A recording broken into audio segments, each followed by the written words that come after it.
Hello, welcome to all. I hope आप सभी लोग ठीक होंगे, बेहतर होगा सब। चलिए अपने टॉपिक पे आते हैं। हम लोगों का टॉपिक है, पिछले लास्ट 2 क्लासों में हमने पढ़ा कंजक्शंस एंड सेंटेंस कनेक्टर्स। तो हम लोगों ने सीख लिया कंजक्शंस और सेंटेंस कनेक्टर्स या ज्वाइनिंग वर्ड्स क्या होते हैं, कैसे जुड़ते हैं, कितने प्रकार के होते हैं। तो इसमें से हम लोगों ने 2 पढ़ा था, कोऑर्डिनेटिंग कंजक्शंस और सबऑर्डिनेटिंग कंजक्शंस। कोऑर्डिनेटिंग कंजक्शन को हम लोगों ने 4 पार्ट में पढ़ा था, क्यूमुलेटिव या कोऑपरेटिव कंजक्शन, अल्टरनेटिव या disjunctive conjunction, adversative conjunction, relative conjunction.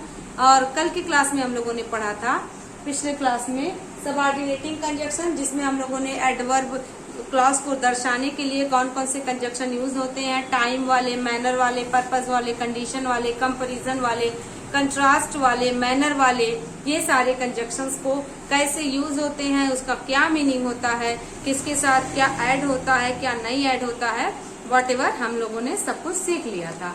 आज के क्लास में हमने आपको बताया था कि आज की क्लास हमारी होगी किसकी, कोरिलेटिव कंजक्शन की। तो सबसे पहले जानते हैं कोरिलेटिव कंजक्शन होता क्या है। जैसा कि अपने वर्ड से ही स्पष्ट है, कोरिलेटिव मतलब क्या, को मीन्स होता है सह, रिलेटिव मतलब संबंध स्थापित करना। सहसंबंध स्थापित करने का मतलब एक क्लॉज दूसरे क्लॉज से ऐसा कनेक्ट होगा कि वो अलग नहीं हो पाएगा। ऐसी बात की व्याख्या करने के लिए हम सभी लोगों को क्या बताना पड़ता है, कोऑर्डिनेटिंग कंजक्शन की सहायता से सेंटेंस को कनेक्ट करना होता है। तो कोऑर्डिनेटिंग कंजक्शन का मीन्स है पहला कंजक्शन दूसरे कंजक्शन से कोरिलेट करे, पहला सेंटेंस से दूसरे सेंटेंस से कोरिलेट करे। हम लोग इसको देखेंगे, जब भी हम सभी पहले वर्ड को लिखेंगे तो पहले पार्ट में लिखेंगे, दूसरे वर्ड को लिखेंगे तो दूसरे क्लॉज में लिखेंगे। इसको अलग अलग नहीं किया जा सकता। ऐसे इससे रिलेटेड क्वेश्चंस कैसे आते हैं, कोरिलेशन वाले जो कंजक्शंस होते हैं उसको हटा करके दूसरे कंजक्शन को ऐड कर देता है या कॉमा को ऐड कर देता है, तो समझना होगा कि ऐसी परिस्थिति में हमारा सेंटेंस गलत हो जाएगा, हमारा क्वेश्चन गलत हो जाएगा। तो आइए जानने का प्रयास करें कि कौन कौन से कंजक्शंस कोरिलेटिव कंजक्शंस होते हैं। सबसे पहले देखिएगा कोरिलेटिव कंजक्शंस, जैसा कि यहाँ लिखा हुआ है। अब हम लोग देखेंगे बोथ के साथ एंड। तो बोथ के साथ एंड हम लोगों ने कहाँ सीखा था, हम लोगों ने इसको सीखा था कोऑर्डिनेटिंग कंजक्शन में। बोथ और एंड का मतलब होता है दोनों, है ना। इसके जैसे आप कहते हो कि तुम और रोहित दोनों अच्छे बच्चे हो, तो क्या हो गया, तुम और रोहित दोनों। तो और दोनों को दर्शाने के लिए हम लोगों का क्या बताना पड़ा, हम लोगों को बोथ और एंड की बात करनी पड़ी। बोथ और एंड की बात करने के लिए हम लोगों को जब दोनों और की बात करेंगे तो क्या हो जाएगा, बोथ और एंड। यहाँ एंड के स्थान पे एंड सो भी कर देगा, एज वेल एज भी कर देगा, या एंड को स्किप कर देगा, सो कर देगा, कुछ भी करे तो सब कुछ हमारा गलत हो जाएगा। बोथ के साथ हमेशा एंड ही आएगा, ठीक है। आगे देखिएगा, नॉट ओनली के साथ बट ऑल्सो। नॉट ओनली के साथ हमेशा बट ऑल्सो आता है, और सेंटेंस में जब क्वेश्चन आता है एंड दे देगा, सो ऑल्सो दे देगा, बट सिर्फ दे देगा, ऑल्सो नहीं देगा, ऑल्सो दे देगा, बट नहीं देगा। इस तरह की परिस्थिति में हम लोग क्या करते हैं, हम लोग नॉट ओनली और बट ऑल्सो को पढ़ते हैं। अब देखिए आगे बढ़ेंगे, आइदर के साथ और। तो आइदर के साथ और का मीन्स होता है या तो और या। जैसे कह दिया जाए या तो तुम या तो मैं ये काम को कर सकता हूँ, तो इसका मीन्स दोनों में से कोई एक, पॉजिटिव सेंस में यूज होगा। जब हम बात करेंगे दोनों में से कोई नहीं, तो हम लोग नाइदर और नॉर की बात करेंगे। नाइदर नॉर का मीन्स होता है दोनों में से कोई नहीं, इसके साथ नॉट का यूज नहीं होता, जैसा कि हमने आपको बता रखा है, ठीक है। तो नाइदर और नॉर की बात होगी तो ना तो और ना ही के सेंस में हम लोग इसको यूज करेंगे। आगे देखिएगा, वेदर है तो वेदर के साथ हमेशा और ही आएगा, एंड नहीं आ सकता, सो नहीं आ सकता, बट नहीं आ सकता, कॉमा नहीं आ सकता, सिर्फ आएगा तो आर आएगा, ओ आर और आएगा, तो वेदर के साथ और आएगा, ठीक है। और देखिएगा, व्हेन हो तो व्हेन के साथ आप कहते हो ना, जब मैं कहूँ तब तुम आना, तो जब और तब की मीनिंग निकालने के लिए देन का प्रयोग नहीं करते हैं, और जब आपको क्वेश्चन पूछेगा तो देन का प्रयोग किया रहेगा, THEN, या देन का प्रयोग कर देगा THAN, बोथ और इनकरेक्ट, मीन्स दोनों गलत है। व्हेन के साथ हमेशा कॉमा को ऐड किया जाता है, विदाउट कॉमा हम व्हेन वाले सेंटेंस को नहीं लिख सकते और कॉमा को रिप्लेस करके हम लोग कुछ और कंजक्शन नहीं रख सकते। व्हेन में ही देन की मीनिंग छिपी होती है, इसलिए व्हेन के साथ कॉमा को ऐड करते हैं तो जब और तब की मीनिंग निकल जाती है। ऐसे ही वो एज है, एज के साथ हम वो दूसरे वाले क्लॉज में कुछ भी जिक्र नहीं करते, जैसे कह दिया जाए as I said comma you do, जैसा मैंने कहा तुम वैसा करो। ऐसे सेंस में हम लोग एज के साथ हमेशा कॉमा लगाते हैं। एक और एज का यूज नहीं कर सकते, एंड का यूज नहीं कर सकते, सो का यूज नहीं कर सकते, सिर्फ कॉमा का यूज करेंगे, है ना। जैसे कि as I was busy comma हम लोग दूसरा क्लॉज लिखेंगे, यहाँ सो का यूज नहीं कर सकते हैं क्योंकि यहाँ एज के साथ सो कॉमा से रिलेट कर रहा है। जैसा कि कह दिया जाए कि चूंकि मैं बिजी था मैं नहीं आ पाया, मैं बिजी था इसलिए नहीं आ पाया, जैसा कि मैं बिजी था इसलिए नहीं आ पाया, कोई भी आप मीनिंग निकाले। ऐसे सेंस में एज हमेशा अकेले रहता है कॉमा के साथ, विदाउट कॉमा हम लोग इसको नहीं लिख सकते, कोई कंजक्शन एज के साथ ऐसे सेंस में ऐड नहीं कर सकते हैं। आगे देखिएगा सिंस और कॉमा। सिंस के साथ एज कई बार एग्जाम में मिल जाता है, सिंस के साथ बिकॉज एग्जाम में मिल जाता है, सिंस के साथ सो मिल जाता है, ये सब कुछ गलत है। सिंस के साथ दैट आए तो भी गलत है क्योंकि इसका मीनिंग होता है चूंकि इसलिए, तो चूंकि और इसलिए सिंस और दूसरे वाले क्लॉज में कॉमा होगा। जैसे आई वॉज इल तो हो जाएगा since I was ill comma I did not come yesterday, इसलिए मैं नहीं आया। यहाँ सिंस पहले क्लॉज में है, दूसरे क्लॉज में आप कॉमा लगाएंगे, सो एंड दैट कुछ भी आप यूज नहीं कर सकते हैं। आगे देखिएगा ऐसे ही सिंस के स्थान पे, एज के स्थान पे आप बिकॉज का यूज कर सकते हैं।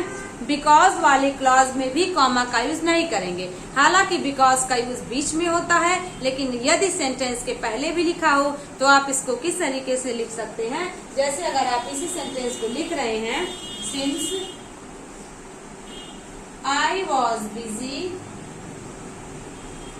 Comma I did not come, since I was busy I did not come। अगर आप इसको उलट के लिखें तो आप लिख सकते हैं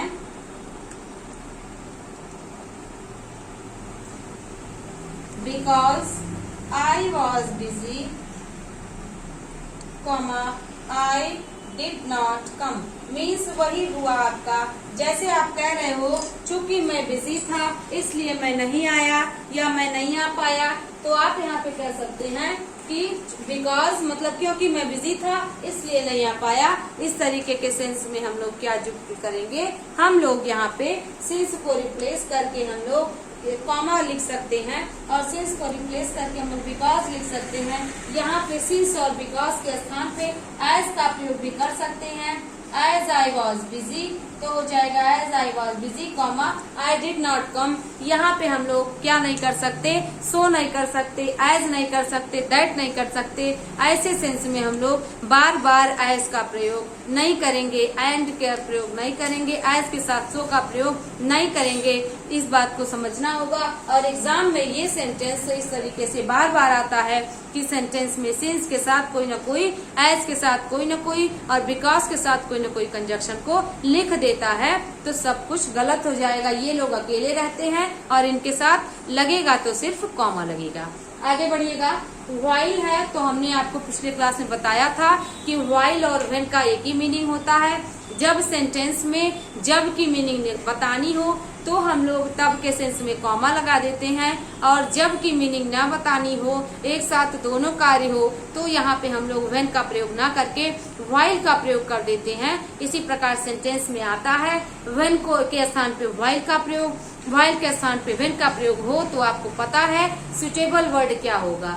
जब एक कार्य के बाद दूसरा कार्य हो तो व्हेन, एक साथ दोनों कार्य हो तो व्हाइल। जैसे मैं यहाँ पे आप इसको लिख देते हैं।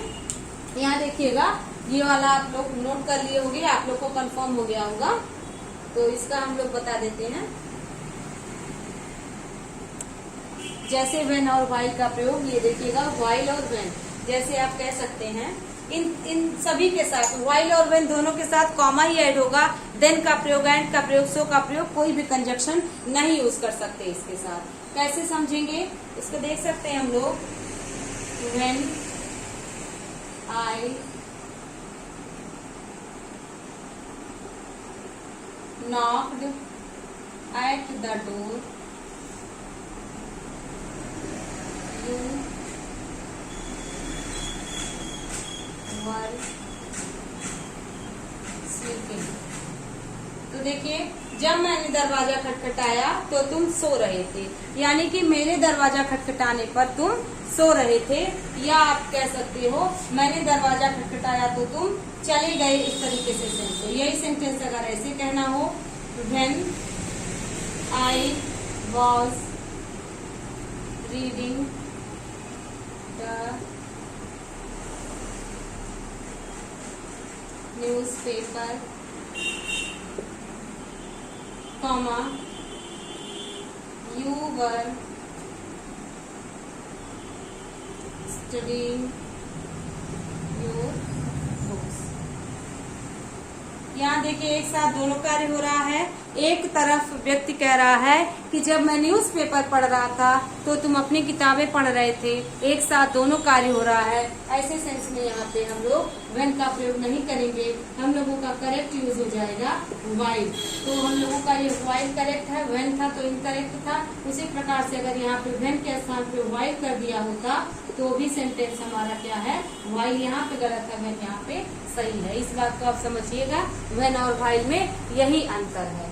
ठीक है, तो आई होप इसको आप समझे होंगे। स्कार्सली और हार्डली का यूज समझेंगे। स्कार्सली और हार्डली का मीन्स होता है बड़ी मुश्किल से। आप कहते हो ना कि बड़ी मुश्किल से मैंने ये काम किया जब तुम चले गए, या जब ऐसा हो गया। जैसे आप कहते हो कि बड़ी मुश्किल से मैंने कुछ पैसे इकट्ठा किए, वो भी चोर ले गया, ऐसे सेंस में। तो स्कार्सली या हार्डली का बड़ी मुश्किल से जब जिक्र होता है तो हम लोग इसके साथ कोरिलेशन वाले कंजक्शन को व्हेन का यूज कर सकते हैं। विदाउट व्हेन हम लोग यहाँ पे कुछ नहीं कर सकते, देन नहीं कर सकते, एज नहीं कर सकते, एंड नहीं कर सकते। और इसका एक रूल और है, ये तो है हो गया कोरिलेशन वाले रूल कि स्कार्सली और हार्डली सेंटेंस में हो तो व्हेन का प्रयोग हम लोगों को करना है। और दूसरा इसका ये रूल है, स्कार्सली और हार्डली का यूज हमेशा इंट्रोगेटिव की तरह किया जाता है, न कि असर्टिव की तरह। मतलब क्या सेंटेंस दिया रहेगा, कह दिया जाए scarcely I had done it when you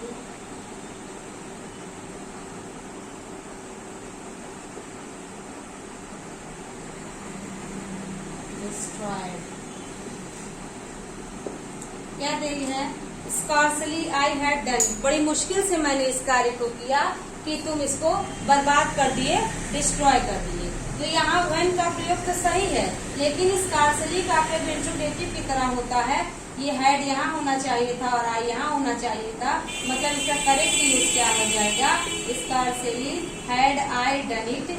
ये स्टाइल में लिखा हो तो ही ये सेंटेंस करेक्ट होगा, भले ही यहाँ पे व्हेन का प्रयोग होगा। अभी और भी एग्जांपल्स हम आपको देंगे। और इसी तरीके से अगर ये नो सूनर एक वर्ड आया है तो ये नो सूनर का भी यही होता है। नो सूनर पे इंट्रोगेटिव की तरह यूज होता है। यहाँ भी क्या हो जाएगा, नो सूनर के साथ एक रूल चलता है, नो सूनर के साथ देन यूज होता है, न कि THEN देन। तो एग्जाम में आपको THEN लिखा मिलेगा, तो THEN आपको आप समझिएगा, बहुत ज्यादा नजरों का भ्रम हो जाता है। विद्यार्थियों को कई बार THAN दिमाग में रहता है और THEN नजर आ जाता है, तो ये भी गलती हो जाती है। चलिएगा, क्या कहने का मतलब है, no sooner plus did plus subject plus verb का first form plus object plus क्या हो जाएगा, then. THAN plus subject plus आप ऐसे ही आगे चलता जाएगा। इसका एक ये तरीका है। दूसरा इसका एक ये रूल हो सकता था, no sooner plus had plus subject plus verb का थर्ड फॉर्म। समझ रहे हैं ना, डिड है तो फर्स्ट फॉर्म, हैड है तो third form. Plus object plus then के बाद फिर से सब्जेक्ट, फिर ऐसे पास्ट आता चला जाएगा। इसका दोनों एग्जाम्पल हम कर सकते हैं। जैसे आप कई बार कहते हैं कि मैं क्लास में आया ही नहीं कि सारे विद्यार्थी खड़े हो गए, तो आप नो सूनर के साथ देन, अब देखिए बोलने का क्या मतलब है, ही नहीं की, ऐसे सेंस में आप क्या कह रहे हो, मैं क्लास में आया ही नहीं कि सारे विद्यार्थी खड़े हो गए। तो आप नहीं वर्ड यूज कर रहे हैं तो नो सूनर करेंगे। और अगर नहीं वर्ड नहीं यूज कर सकते हैं, ज्यों ही त्यों ही की बात करें, ज्यों ही मैं आया त्यों ही खड़े हो गए, तो नो सूनर के स्थान पे एज सून एज का प्रयोग किया जा सकता है। ये ट्रांसफॉर्मेशन में भी विद्यार्थी पढ़ते हैं, ठीक है। तो इसका दोनों एग्जाम्पल देख सकते हैं। इसको इस वाले स्टाइल से लिखेंगे तो हो जाएगा no sooner did you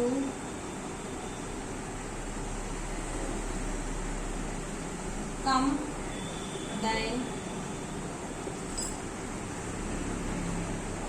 I went somewhere. No sooner did you come than I went somewhere. कि ज्यों ही तुम आए त्यों ही मैं कहीं चला गया, या तुम आए ही नहीं कि मैं कहीं चला गया। ऐसे सेंस में क्या हो जाएगा, नो सूनर के साथ देन का प्रयोग हो जाएगा।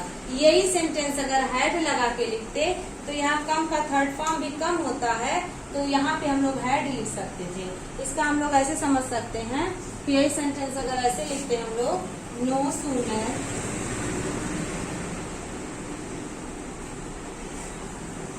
द टीचर हैड, तो यहाँ देखिए गलत हो गया सेंटेंस में। क्यों गलत हो गया, क्योंकि यही स्टाइल आपको एग्जाम में मिलेगी। आपको ये फॉलो करना है ना, हैड के बाद सब्जेक्ट, तो हैड के बाद सब्जेक्ट ना करके सब्जेक्ट के बाद हैड आया है, इसलिए क्या समझना होगा, ये सेंटेंस अगर ऐसे लिखा होता, had entered the class then all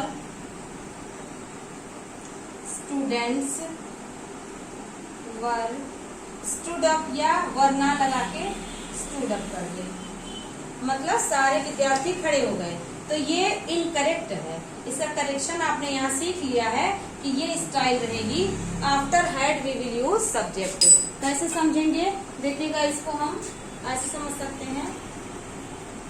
इसका करेक्शन क्या हो जाएगा, इसका करेक्शन हम लोगों का हो जाएगा, हैड को टीचर के पहले लिखेंगे, तो no sooner had the teacher entered the class then,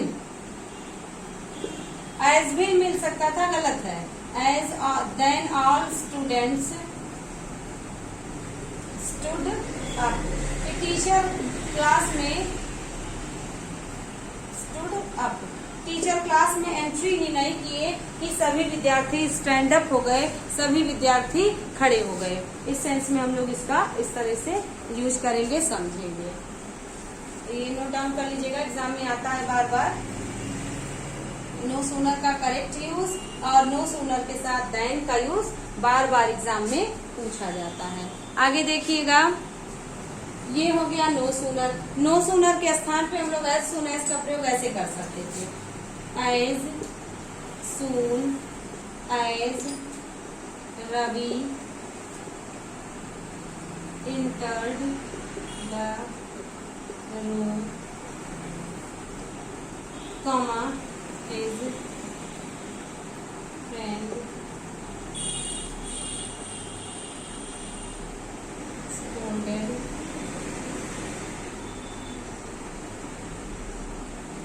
him। अब यहाँ देखिए ये क्या सेंटेंस है, यहाँ कॉमा लगा है, कॉमा के स्थान पे हम लोग एज का, दैट का, सो का कोई भी यूज नहीं कर सकते हैं, ये हमारा करेक्ट है। ये कह रहा है soon as Ravi entered the room, his friend scolded up कि जो ही या जैसे ही रवि कमरे में घुसा उसका मित्र उसको डांट दिया, उसका मित्र उसको फटकार दिया। तो यहाँ पे हो जाएगा एज सून एज के साथ कॉमा। अगर एज सून एज को हम लोग ना यूज करें, एज सून एज को ना यूज करके हम लोग क्या करें, नो सूनर का यूज करें। तो यही सेंटेंस हम लोगों का ये हो सकता था, नो सूनर के साथ देन का यूज कर सकते थे।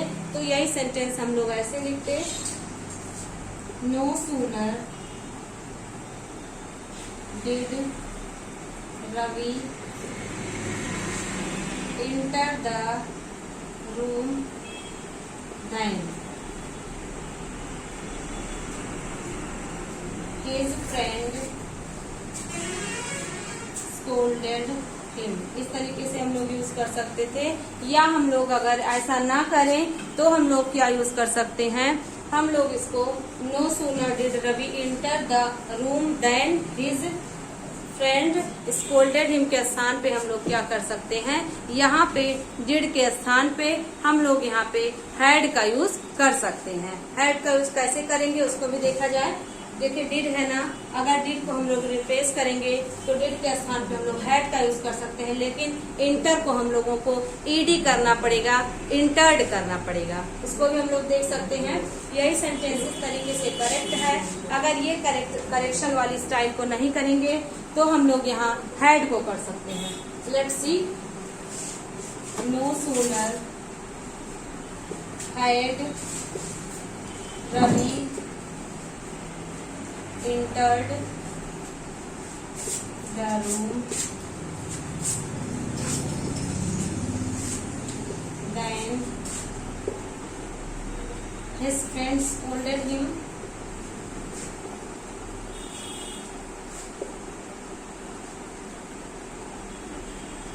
ठीक है। आपने हैड का यूज किया तो थर्ड फॉर्म आपने वर्ब यूज करना पड़ा। अगर हैड का यूज नहीं करते तो यहाँ पे हम लोगों का फर्स्ट फॉर्म आप भी वर्ब डिड के साथ करेक्ट होता है। नोट डाउन कर लीजिएगा आप लोग भी, इसको बहुत बार एग्जाम में पूछा गया है। आगे देखिएगा, ये नो सूनर देन और एज सून एज कंप्लीट होता है। अब ऑल दो के साथ हम लोग कॉमा और ऑल दो के साथ हम लोग येट का यूज कैसे सीखेंगे इसको देखा जाए। तो देखिएगा, ऑल दो के साथ कॉमा या ऑल दो के साथ हम लोग येट का यूज कब करेंगे। जैसा कि हम सभी लोगों ने कोऑर्डिनेटिंग कंजक्शन में सीखा था येट का बट का यूज, सेम पैटर्न पे यहाँ पे दो का यूज भी किया जा सकता था। ठीक है, दो का यूज भी कर सकते थे कॉमा के साथ, या दो के साथ हम लोग येट का प्रयोग करेंगे।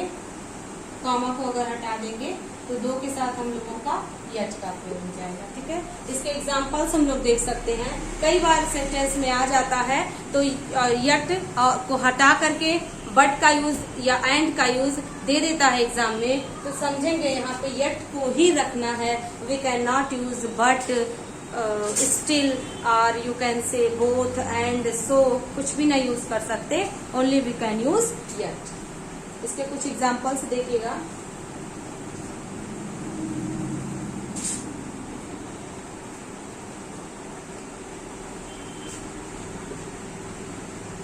Although he is poor, but he is honest. This sentence is an incorrect sentence. क्यों?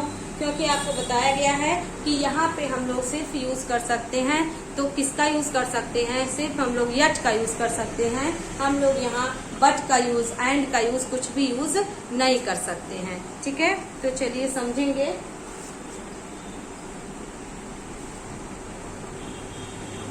कैसे है, although he is poor but he is honest। तो यहाँ तक तो करेक्ट है। यहाँ पे बट हम लोगों का इनकरेक्ट यूज है। यहाँ पे हम लोगों का येट यूज होना चाहिए। यहाँ हम लोग कुछ और भी यूज नहीं कर सकते हैं। यहाँ अगर although को हटा देते, दो का यूज करते तो भी वही पैटर्न फॉलो होता। यानी सेंटेंस अगर ऐसे लिखा होता, दो ही इज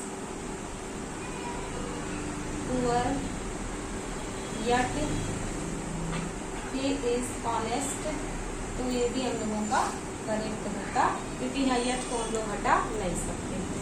अब देखिएगा, अब हम लोग यहाँ पे दो और दो यट को सीख चुके हैं। अब हम लोग सीखेंगे लेस्ट के साथ कैसे शुड का यूज होता है और ये निगेटिव वर्ड होते हुए कैसे हम इसके साथ नॉट का प्रयोग नहीं करते हैं।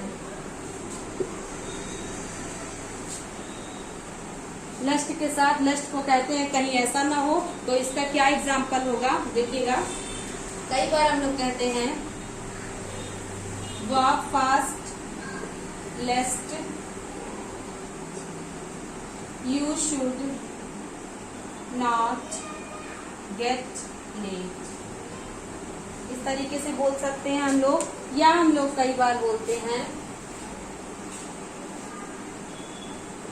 Work hard लेस्ट you may get fail,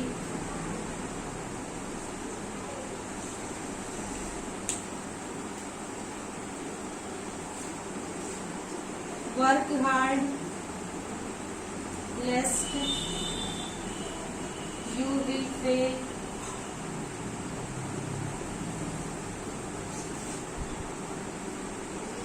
work hard लेस्ट you should fail. तो ध्यान रखना है, ये सेंटेंस ऐसे हम लोगों के एग्जाम में आएगा और बहुत बार आ भी चुका है। तो क्या समझा है हम सभी ने, लेस्ट के साथ हमेशा fix word should he use हो सकता है। शुड के अतिरिक्त हम यहाँ कुछ भी यूज नहीं कर सकते हैं। इसका मीनिंग ही होता है कहीं ऐसा ना हो, कहीं ऐसा ना हो। लेकिन अब यहाँ ये न वर्ड निगेटिव वर्ड है, फिर भी हम लोग यहाँ नॉट का यूज नहीं कर रहे हैं क्योंकि ऐसा रूल है। तो अब देखिएगा हम लोगों का ये सेंटेंस, ये सेंटेंस, ये sentence, all three sentences are incorrect. Which one is correct? The fourth one is correct. But why? आपने सीख लिया है कि लेस्ट के साथ हम सभी should का ही यूज करेंगे और should के साथ हम लोग not का यूज नहीं कर सकते।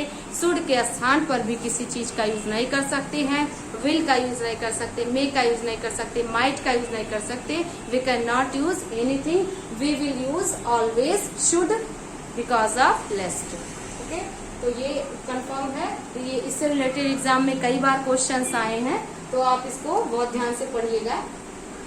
इसके बाद देखिएगा हम लोग सीख रहे हैं सो और दैट। तो लेस्ट और शुड का प्रयोग हम लोगों ने सीख लिया।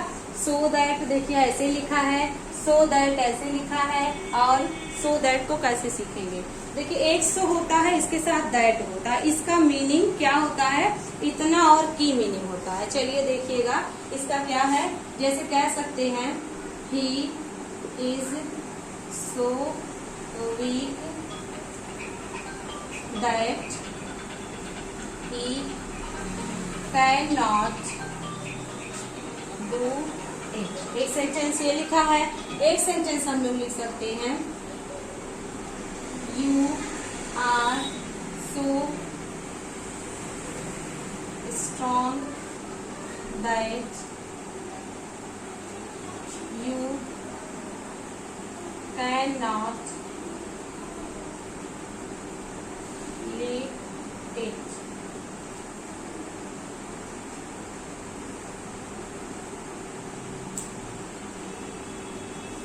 You are so busy that you cannot help me। इस तरीके के ऐसे सेंस में जब हम सो को और दैट को यूज करते हैं तो सो और दैट का मीनिंग यहाँ पे होता है इतना डैश की या इतना डैश उतना, ठीक, या इतना की। अब यहाँ पे देखिए कह रहा है कि इज सो वीक मीन्स, अब इसको पर्सोनिफाई करने के लिए, इसको डिफाइन करने के लिए क्या कह रहा है कि इज सो वीक, वह इतना कमजोर है कि। अब इसका क्या रिजल्ट है, वह यह कार्य नहीं कर सकता या वह यह नहीं कर सकता। तो हो जाएगा he can not do it, ऐसा नहीं कर सकता या ये नहीं कर सकता, इसलिए हमारा ऐसे सेंस में क्या सही है, सो के साथ यहाँ पे दैट का ही प्रयोग होना है। सो के साथ यहाँ पे हम लोग एज का प्रयोग या सो के साथ हम लोग दैट के स्थान पे सो के साथ सो का प्रयोग, सो के साथ दैट का प्रयोग और सो के साथ एज का प्रयोग में से हम लोग क्या यूज कर सकते हैं, यहाँ दैट का ही प्रयोग किया जा सकता है, दैट को स्किप नहीं किया जा सकता है। तो इस सेंस में हम लोग यहाँ पे सीख लिए हैं कि ये सेंटेंस कैसे है, you are so strong that you can not leave it. वहाँ पे ये था कि इतने वीक हो कि नहीं कर सकते, इस सेंटेंस में कह रहा इतने स्ट्रांग हो कि छोड़ नहीं सकते। यहाँ पे देखिए you are so busy that you can not help me, तुम इतने बिजी हो कि मेरी हेल्प नहीं कर सकते। ऐसे सेंस में हम लोग क्या सीखेंगे, हम लोगों ने देखा कि सो के साथ दैट का प्रयोग होगा और आप यहाँ पे क्या ध्यान रखना है, जैसे यहाँ पे माइट का प्रयोग होगा वैसे यहाँ पे दैट के साथ कैन नॉट या कुड नॉट का प्रयोग होगा। जब प्रेजेंट हो तो कैन नॉट और जब पास्ट हो तो कुड नॉट। क्या कहने का सेंस है, एक बार देखिएगा। जैसे ये प्रेजेंट है तो प्रेजेंट है, हम लोगों ने सीखा कि अगर प्रेजेंट है तो कैन का प्रयोग करेंगे, लेकिन अगर ये पास्ट होता तो कुड नॉट का यूज करते। कैसे पास्ट होता एक बार देखेंगे। जैसे अगर ये सेंटेंस लिखा होता ही वॉज, तो जब वॉज लिखा होता यहाँ पे इसके स्थान पे, तो हम लोग यहाँ पे कैन के स्थान पे किसका यूज करते, कुड का यूज कर सकते थे। ठीक है, तो ये रूल है, he was so weak that he could not. यहाँ कैन नॉट का यूज नहीं किया जा सकता है, सिर्फ हमेशा यहाँ पे कैन नॉट का ही यूज करेंगे। तो ये कंफर्म हो गया है। ठीक है, अब हम लोग सो दैट और मे और माइट का यूज सीखेंगे कि सो दैट मे और माइट का यूज क्या होता है। इसमें क्या है, ऐसे सेंस में सो के साथ दैट और मे माइट होगा, तो यहाँ पे क्या सीखेंगे कि सो के साथ क्या रहेगा, दैट का प्रयोग और इसके साथ अगले क्लॉज में कैन कुड का प्रयोग नहीं हो सकता, सिर्फ मे या माइट का ही प्रयोग किया जा सकता है। Let's see how. He is, या कह सकते हैं I called you so that I may help you.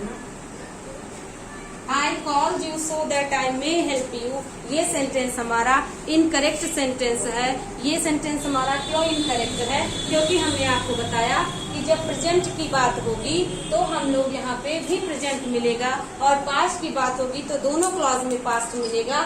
इसलिए यहाँ पे हम लोगों का मे के स्थान पे क्या यूज होना चाहिए, मे के स्थान पे माइट का यूज होना चाहिए। मे के स्थान पे हम लोग और भी कुछ यूज नहीं कर सकते हैं। ठीक है, तो इसलिए हम लोग यहाँ पे मे का यूज हम लोग क्या करेंगे, मे को रिप्लेस करके माइट का प्रयोग करेंगे यहाँ पे हम लोग, क्योंकि पहले क्लॉज में पास्ट है, दूसरे क्लॉज में भी पास्ट रहेगा। अगर पहले में प्रेजेंट होता तो दूसरे में मे का यूज कर सकते हैं। बहुत बेसिक है, बट एग्जाम में मेनी टाइम्स पूछा जाता है। एरर में पूछ सकते हैं, ऑप्शन बना के पूछ सकता है कि कौन सा कहीं सही है कौन सा गलत। इससे रिलेटेड बहुत सारे एक्सरसाइजेस आपको किसी भी बुक्स में मिल जाएगी, एनी बुक में आपको मिल जाएगी। तो आप इसको समझिएगा क्या है। ये सेंटेंस अगर ऐसे लिखा होता, I call you so that I may help you, तो ये सेंटेंस अगर ऐसे लिखा होता तो हम लोगों का सेंटेंस क्या था, I call you so that I may help you. तो ये करेक्ट था, क्योंकि यहाँ देखिए इस वाले क्लॉज में प्रेजेंट है तो यहाँ पे भी प्रेजेंट है, यहाँ पे पास्ट था तो यहाँ पे भी पास्ट होगा। ओके, तो आई होप आपको ये समझ आया होगा। आगे देखिए हम लोग सीखेंगे इफ का प्रयोग और अनलेस और अनटिल का प्रयोग। तो अनलेस और अनटिल में देखिए इफ का प्रयोग जब होता है तो इसका प्रयोग होता है अगर या यदि। तो इफ का प्रयोग अगर और यदि होता है, इसके साथ हम कॉमा का यूज करेंगे, इसके साथ हम देन का प्रयोग नहीं कर सकते हैं। इफ का प्रयोग हम सभी को कंडीशनल सेंटेंस में भी मिल जाएगा कि कंडीशनल सेंटेंस में इफ कैसे लिखा हो तो उसको कैसे समझेंगे। देखा जाए इफ के साथ देन का प्रयोग नहीं होगा, सिर्फ कॉमा का प्रयोग होगा। जैसे हो जाएगा if you work hard I shall follow you. If you work hard I shall follow you. देखिए यदि तुम कठिन परिश्रम करोगे, हिंदी में आप करोगे का मीनिंग निकालेंगे, लेकिन इंग्लिश में आप विल का प्रयोग दोनों क्लॉज में नहीं करेंगे। ऐसा रूल है कि इफ वाला क्लॉज हमेशा प्रेजेंट में रहेगा। You can not use will in if clause वाले सेंटेंस में। ठीक है, तो यहाँ पे ये हो जाएगा, ये करेक्ट है। यहाँ पे आप कहते हो यदि तुम कठिन परिश्रम करोगे तो पास होगे। If you work hard you will get success, you will succeed. ऐसे आप इस सेंस में का यूज करेंगे तो वो हो जाएगा। तो ये कंफर्म हुआ। अनटिल और अनलेस वाला भी एग्जांपल देख लेंगे। अनटिल का प्रयोग टाइम के लिए होता है। अनटिल का प्रयोग हम सभी टाइम के लिए करते हैं। ठीक है ना, टाइम की सेंस हो जैसे आप कह सकते हो I wait for you until you return. I shall wait for you until you return. यहाँ पे देखिएगा अनटिल यू रिटर्न करा है, तो उस समय तक मैं तुम्हारा इंतजार करूंगी जब तक तुम वापस नहीं आते हो। तो ऐसे सेंस में क्या हो जाएगा, अनटिल का प्रयोग करेक्ट है क्योंकि ये टाइम के लिए हो रहा है। लेकिन अगर कंडीशन की बात होती अनलेस, तो हम इसको क्या कर सकते थे करेक्ट, इसको अनलेस में अनलेस, तो अनलेस वाला इसको इस तरह से कर सकते थे। और ध्यान रखना है अनटिल और अनलेस वाले क्लॉज में हम लोग नॉट का प्रयोग नहीं करेंगे, क्योंकि अनटिल और अनलेस का ही मीनिंग होता है जब तक नहीं। अनलेस का प्रयोग कंडीशन के लिए जब तक नहीं, अनटिल का प्रयोग टाइम के लिए जब तक नहीं, बट इसके साथ नॉट का प्रयोग नहीं करेंगे। एग्जाम में नॉट के प्रयोग के साथ सेंटेंसेस पूछे गए हैं बार बार। इसका एक और एग्जाम्पल देख सकते हैं। Unless you work hard you will not get good marks. अब आप कहेंगे मैम हम दूसरे वाले क्लॉज में तो नॉट का प्रयोग कर रहे हैं, तो आपको हमने बताया अनलेस वाले क्लॉज में नॉट का प्रयोग नहीं करेंगे। दूसरे वाले क्लॉज में नॉट का प्रयोग मीनिंग कंप्लीट करने के लिए किया जा सकता है। यही अगर आप ऐसे कहो तुम अच्छे मार्क्स नहीं पाओगे, तुम ऐसे कह रहे हो तुम सफल नहीं होगे, तो तुम सफल की अपोजिट फेल कह सकते हो, तुम असफल हो जाओगे।